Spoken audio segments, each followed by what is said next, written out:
a question that was a very good question brought up after class. I was speaking about some events in Judges. So before we get to Ruth 1, we're going to go back and look at Judges again. In chapter 18, down there around verse 30, I was kind of telling the story of what happened with this Levite who Micah hired and then went to serve at Dan. And the way that I was presenting this story was that there was a big reveal at the end. And that reveal was that this priest was Jonathan, the son of Gershom, the son of Moses. Well, there is a question there because some translations, and you might have been reading along and started to get a furrowed brow. Why is he saying that's the son of Moses when it clearly here says Manasseh? Well, that's a good question. All right, Ruth 1. No. I'll do my best to muddy the water a little more. The verse says the people. It's chapter 18 and verse 30. If you want to look it up and see what your version says. It says in the English Standard Version, the people of Dan set up the carved image for themselves, and Jonathan, the son of Gershom, son of Moses, and his sons were priests to the tribe of the Danites until the day of the captivity of the land. Now, from my study, what I understand is that there are three likely possibilities of what's going on here.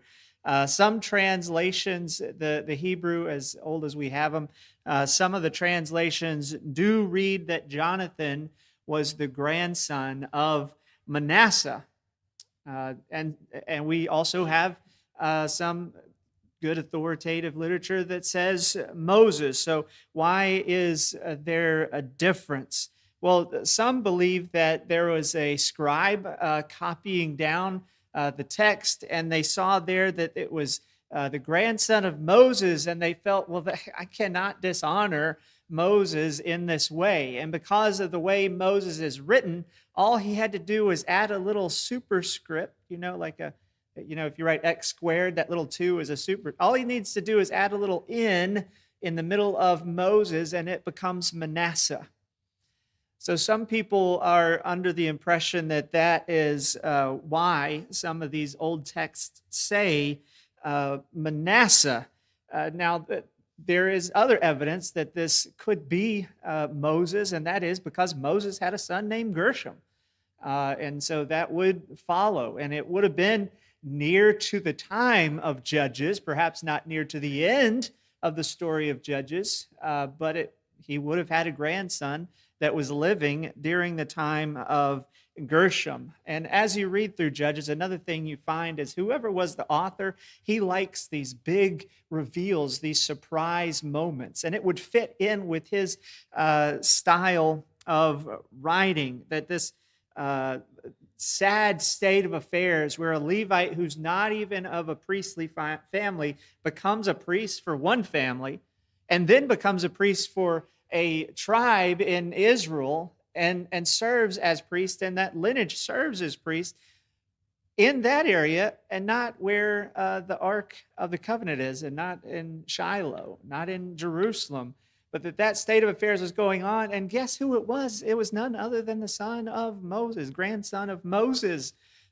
who was doing this. And by going through Gershom back to Moses, that lends credibility to it being Moses. But it's also possible that this was a person who was the grandson or offspring of Manasseh. There's a problem there. Manasseh and Levi are two totally different tribes, if it is referring to the tribe of Manasseh in the first place. Now, it would be a huge reveal to have somebody from the tribe of Manasseh be serving as a priest in Dan, because not only are they not priests, they're also not Levites. So they shouldn't have anything to do with it. And again, it does point to the downfall of Israel. There is other possibilities. It's possible that a different person was actually from the tribe of Manasseh, and Doesn't have anything to do with the person that Micah hired.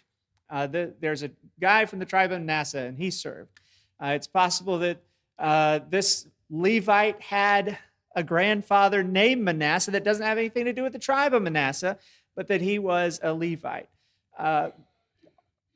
It's also a remote possibility in my mind that this person was descended from Aaron. They kept very good details on who was descended from Aaron because only Aaron's offspring could serve as priests. So that is very unlikely. The point is, does it matter if it's the grandson of Moses or Manasseh? I mean, it really, the punch lands harder for me if it's Moses, but it's still a punch to the gut. This is not how God's people should be acting and behaving. So I tend to lean towards Moses for the storytelling. I haven't looked at all of the manuscripts, obviously, myself, but the commentaries speak both ways. Some of them say it's for sure Moses. Some of them say it's for sure Manasseh. Again, I hope that made clear as mud to you, but at least you know why your translation might say Manasseh and mine says Moses. That's just based on their best information and their best understanding of Scripture. That's why it's good to have more than one translation when you're studying things, because when you pick up on differences like that, it gives you opportunity to do a little deep dive like that. Any questions about that? No, okay. Ruth 1. If you do have a question, don't feel free to tell me. You might have to remind me because a lot of times I will forget by the next week if there is a question like that. Ruth 1. We're going to take this in sections. We're going to divide it into 3 sections. This first chapter. First, the setting, and then look at some of the loyalties going on, and then we'll look at the return to Egypt. So I want to read together the first 5 verses of Ruth 1, and I'll try to have it up here, and you'll get an idea of a little bit of a taste of how sometimes I do my studies. But first 5 verses says, "In the days when the judges ruled, there was a famine in the land, and a man of Bethlehem in Judah went to sojourn in the country of Moab, he and his wife and his 2 sons. The name of the man was Elimelech, and the name of his wife Naomi. And the names of his 2 sons were Mahlon and Chilion. They were Ephrathites from Bethlehem in Judah. They went into a country of Moab and remained there. But Elimelech, the husband of Naomi, died, and she was left with her 2 sons. These took Moabite wives. The name of one was Orpah, the name of the other was Ruth. They lived there about 10 years, and both Mahlon and Chilion died, so that the woman was left without her 2 sons and her husband." Okay, so let's just ask some questions of the text or see what answers the text is giving. When does this happen?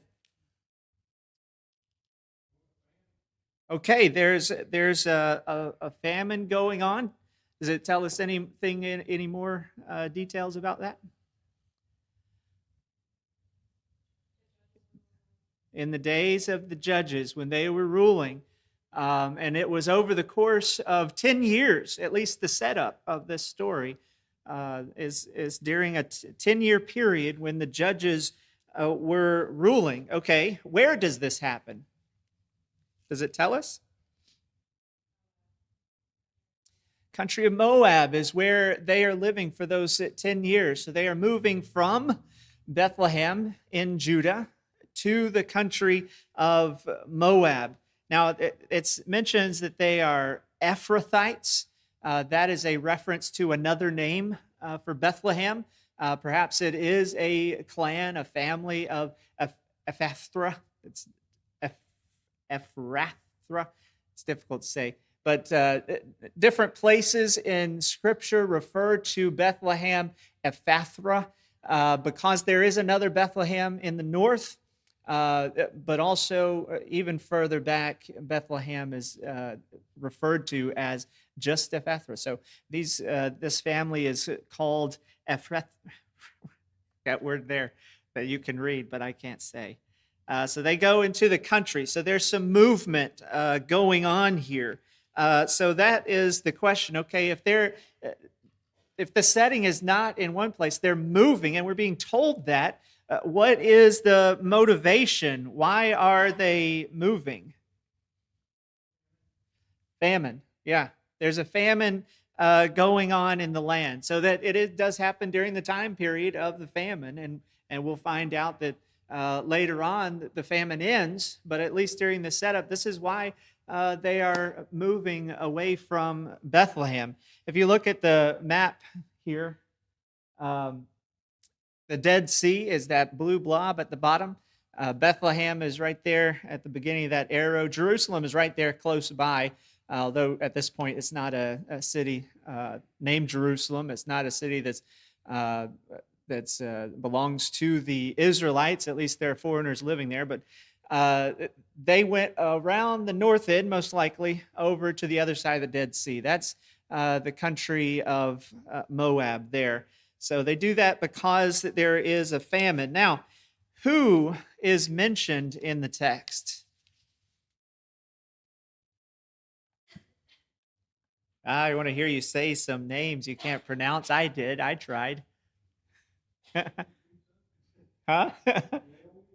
Naomi and two sons. Yeah. Yeah, that's a way to get around it. There's a whole family there and two other ladies. Yeah. So Elimelech, uh, which we'll talk about the meanings of these names later. Elimelech, his wife Naomi, and they have two sons, Mahlon and Kilion.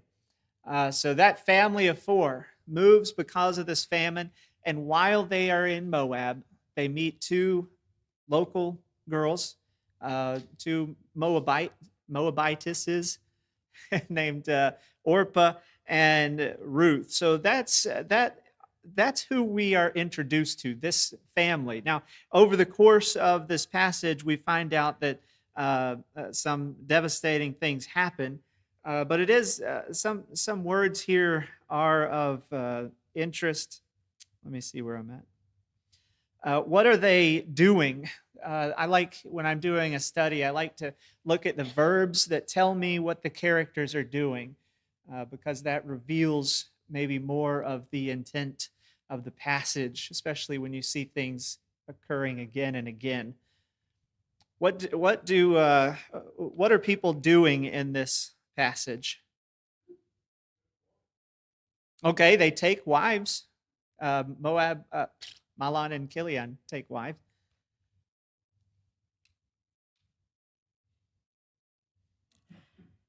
I highlighted in purple. That might be hard to see. Sojourn. They traveled and they stayed. They sojourn is something that is temporary. I mean, you might be traveling for a while, but then it tells us they stayed. They lived there for 10 years, but the words kind of change from traveling to remaining, living there. Anything else happen while they're there that they do? They have some deaths. There's some people that die. So there's some weddings and there's some funerals. Yes, sir. Yes, Moabites are Gentiles.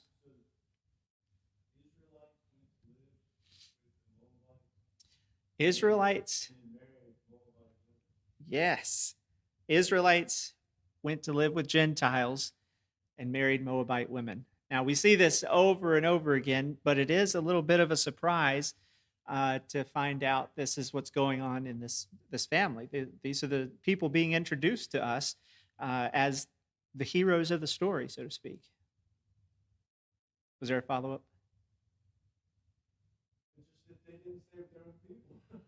Yeah, that's right. So that's one of my questions, my thought questions. Did they? Okay, there's a famine in the land. They leave Israel because of that famine. At least that's everything points to that.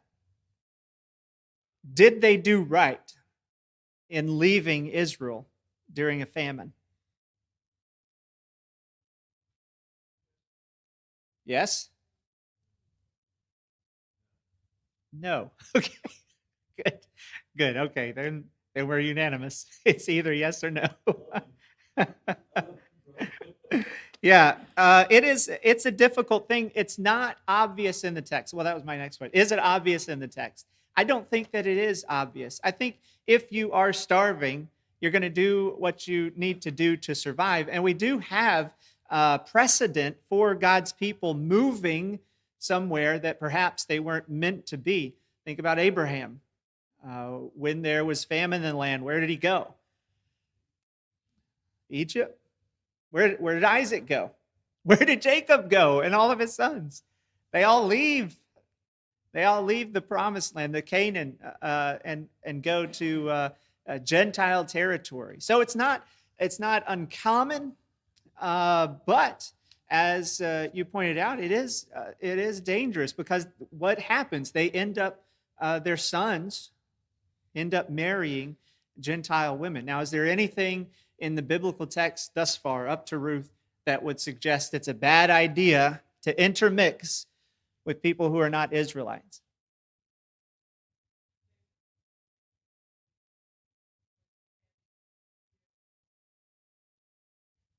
Yeah, they had some severe restrictions on marrying outside of the Israelite clan. Now, uh, it was a little different. There's a little bit of a different idea as far as well, you don't want to go and actively look for people in other nations, uh, but the women are usually supposed to come into the man's household and follow uh, his lifestyle, his religion, his gods, be with his people.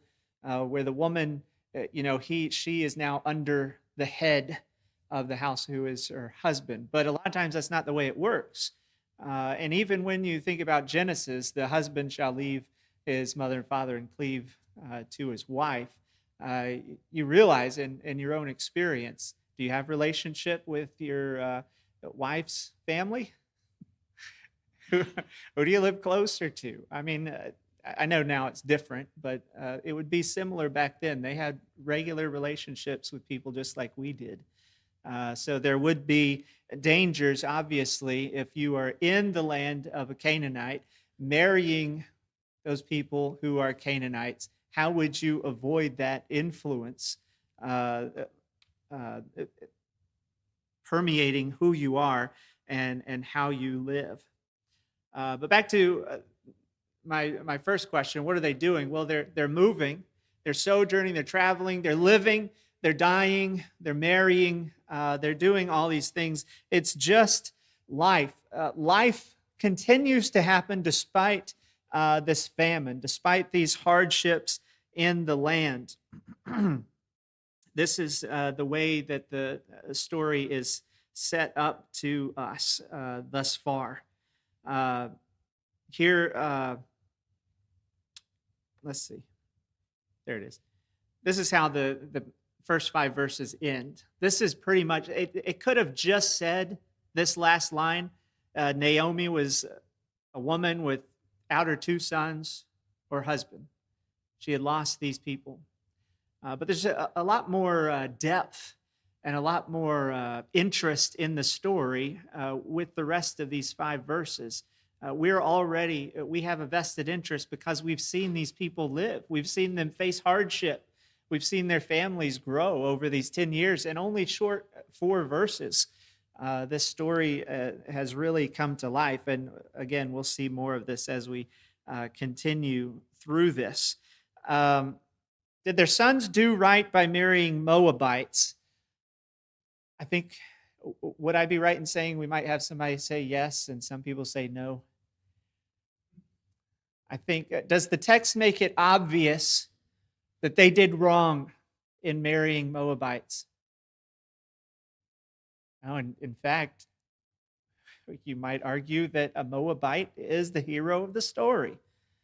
So it's kind of difficult to make that point from this text. So you have to ask yourself, if it's not obvious in the text, do you think the text is trying to teach that lesson? Is that what the text is about? I don't think the text is teaching us or the Israelites with the book of Ruth to stay away from Gentiles. It's not teaching the Israelites to refuse relationships with Gentiles. That is not the purpose of Ruth. Because you know how the story turns out. Ruth ends up being the great grandmother of King David. And her story is told in a way that puts her up on a pedestal. And I think that is one of the goals of this book, to point to David as the rightful kind of king, good king that the people need. Let's look at the next few verses. Anybody have a question about here, the setting so far? I think we all know what's going on. It's pretty simple. The next section speaks a lot about loyalties, faithfulness. There's oaths and covenants. There's some more traveling going on. But we're going to break this section up a little bit too. So verses 6 through 18, I want to read first the 6 through 10, which says, she, by the way, verse 5 and verse 6 here at the beginning, from whose perspective is this story being told? Is it Ruth? It's Naomi, isn't it? This is Naomi's point of view. It's talking about her kids. And again, by the way, tangent. When it talks about her children that died, that word that's used, my babies. It's talking about little bitty kids. Well, these kids were married. They're not little babies, but it's from her perspective. This is Naomi's story. Then she arose with her daughters-in-law to return from the country of Moab, for she had heard the fields of Moab that the Lord had visited the people and given them food. So she set out from the place where she was with her two daughters-in-law, and they went on the way to return to the land of Judah. But Naomi said to her two daughters-in-law, "Go and return each of you to her mother's house. May the Lord deal kindly with you as you have dealt with the dead and with me. The Lord grant that you may find rest, each of you, in the house of her husband." Then she kissed them, and they lifted up their voices and wept. And they said to her, "No, we will return with you to your people." So there's, again, several things going on here. We haven't got into really the story of Ruth yet. She is here, obviously, but she is not the main character yet. What does Naomi hear in the fields?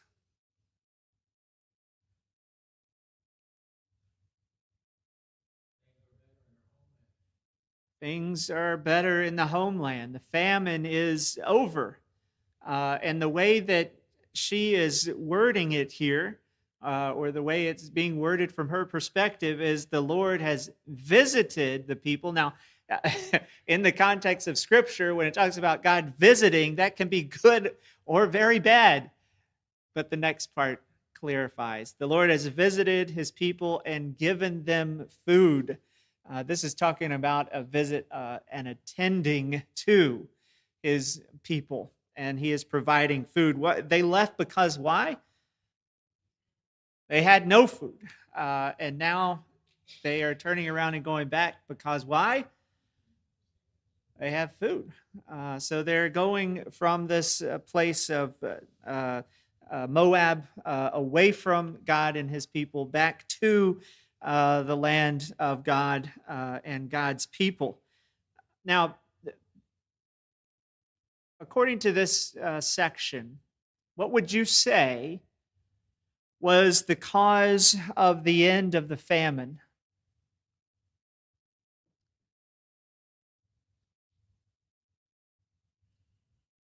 Hmm?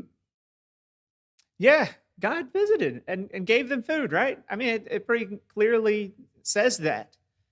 Now, the harder question: why did the famine begin? Why did it last more than 10 years?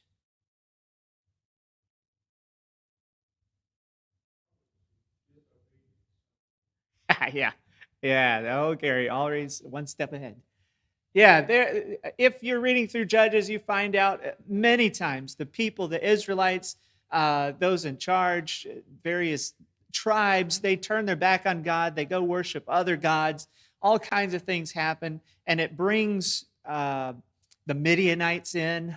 It brings other nations in who just lay waste and cause devastation, which brings about famine. In fact, one of my uh, favorite professors from so long ago uh, is fairly certain from his study that this happens during the time of Gideon. And during the time of Gideon was the Midianites who just swarmed like locusts, more than you could count, just everywhere. And they're eating up everything. And of course, with all of this devastation comes famine. So you could say that where did this famine come from? Well, it ended because of God, but it also came because God is the God of these people. And He's told them the blessings and the curses that would happen, whether they decided to follow Him or not. And they decided not to so often in this land. Now, as the story continues, we hear Naomi talk about how God has had His hand against her. So her line of thinking would surely be that this is something that God is doing to me. And I don't think we would be wrong in saying that God is in control of all of these things. We just have a harder time admitting when bad things happen that God is still sovereign and He can still bring about good, as we heard earlier, even from bad situations that He isn't the cause of. And again, if the people are evil and they've turned away from Him, that's why these things have happened. But there's not any details in the story that say God brings famine. But we do know Naomi believes God is against her. Again, the question, what are the characters doing? If we were to go through and look at all the action verses, they are returning. Returning is a word that's used 15 times in Ruth, 12 times in the first chapter. So that word comes up again and again in a couple of different, they're translated a couple of different ways, but the same Hebrew word, return. So this is, again, about traveling, this time traveling back to where they were before.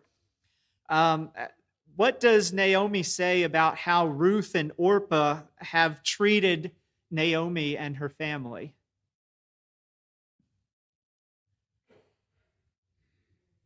Hmm? Loyal? Kindly. Yeah, verse 8 there, that may the Lord deal kindly with you as you have dealt with me. That word kindly is chesed, is that covenant loyalty, that love, that kindness, that grace. This is how you have treated me, Ruth. This is how you have treated me and my family, Orpah.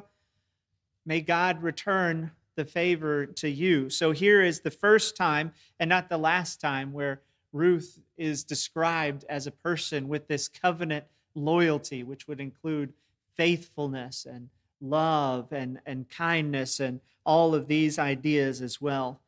So Naomi, it looks like she gets up and she gets her daughters-in-law with her, and somewhere along the way, she starts thinking to herself, that maybe her daughters-in-law should go back.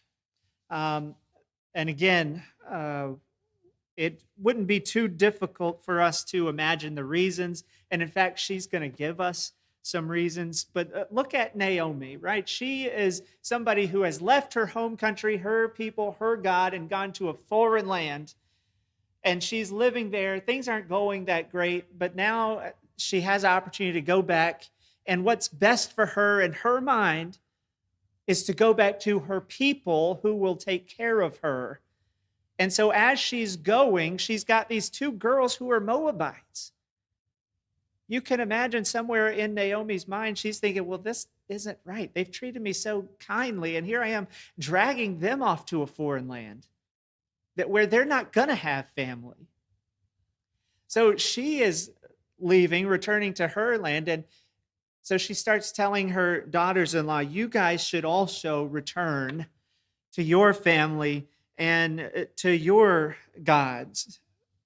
Orpah, we're going to see, she does return to her family, and you know, uh, Naomi prays for them that they'll be blessed with family and all these things. But Ruth does not end up returning.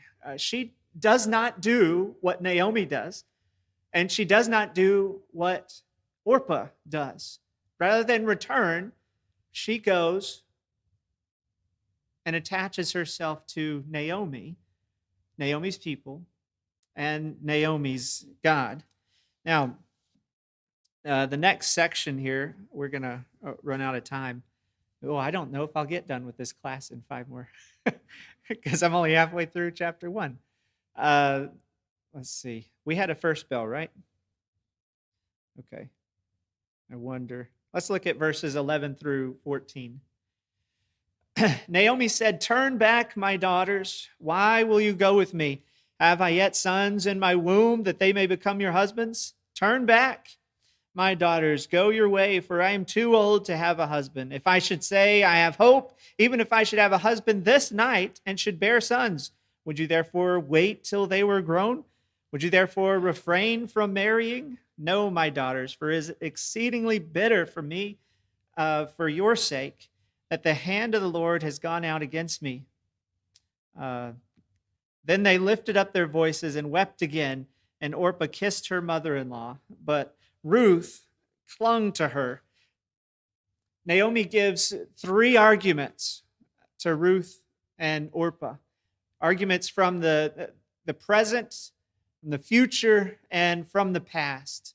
And you can see these arguments as she is referring to them as her daughters. She says, turn back, my daughters. Why will you now go with me? Why are you doing this in the present? This doesn't make sense for you right now. I do not have sons for you to marry. Now, she's thinking about levirate marriage. There might be something culturally similar in Moab, or it might just be on the day that if you lose a husband, the in-laws are going to provide you with a new one. That's levirate marriage. That might be what she's referring to when she's saying, can I bring up a son for you? You're going to wait that long? Are you even going to be able to have children by the time the son's old enough? But she says, right now, I don't have any sons in my womb to give you. Presently, it makes no sense. Then she says, my daughters, I am too old. Are you going to wait for the future? If you're thinking about the future staying with me, it doesn't make sense for you to stay with me. So she's arguing from the future, and then she argues from the past, pointing out the hand of the Lord has been against me. Look at my life. It's obvious that God is against me from my past. You can see it. You've endured it. Do you really think it's a good idea for you to come with me? And so she convinces Orpah, and Orpah leaves. Though she wants to stay, she is convinced that she should leave. Ruth has heard the arguments. We know she decides to stay without going through my notes. Our time's up, so I just want to make this point. Sometimes we get into studies with people who want to be Christians and do not count the cost. Do you know what I mean? We know that the spiritual blessings are so great, and we focus on that so much that sometimes we forget to tell them that it's going to be a difficult life, constantly sacrificing your own desires, constantly turning your back on temptations, your desires, the things you want to do. It's going to be a hard life when people persecute you. We need to make sure they know the cost. Ruth knew the cost, and she made the choice. Do we know the cost daily? Are we constantly still laying our lives down and saying, God, you will be my God, and I will die if that's what I'm called to do.